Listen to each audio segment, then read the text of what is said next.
உரத்த சத்தமாய் சொல்லுகிறதை கேட்கிறோம். தொடர்ந்து பேதுரு சொல்லுகிறார்,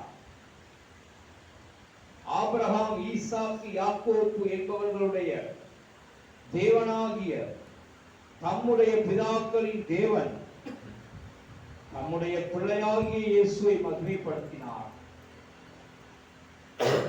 ஆனால் நீங்களோ அவரை சிலுவைக்கு ஒப்பு கொடுத்தீர்கள்.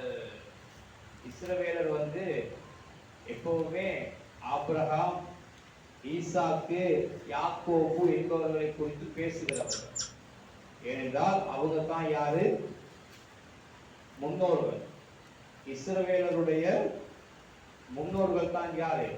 ஆபிரகாம், ஈசாக்கு, யாக்கோபு.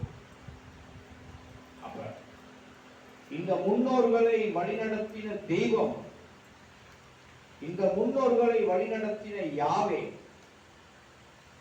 இந்த முன்னோர்களை வழிநடத்தின எலோஹிம்,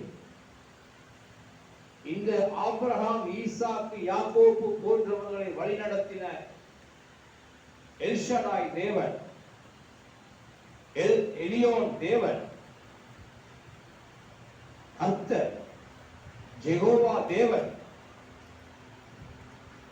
அவருடைய பிள்ளையாகிய நாசரேயனாகிய இயேசுவை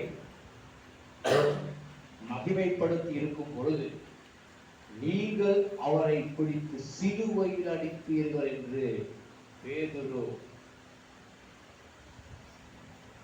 பரிசுத்த ஆவியில் நிறைந்தவனாய் பேசுகிறார். தேவன் தன்னுடைய குமாரனை மகிமைப்படுத்தி இருக்கும் பொழுது தேவனே தேவனே என்று இரவு பகலாய் கூப்பிடுகிற நீங்கள் அவருடைய குமாரனை பிடித்து சிலுவையில் அறைந்து விட்டீர்கள். 13ஆம் வசனத்தை நீங்க பார்க்கலாம்.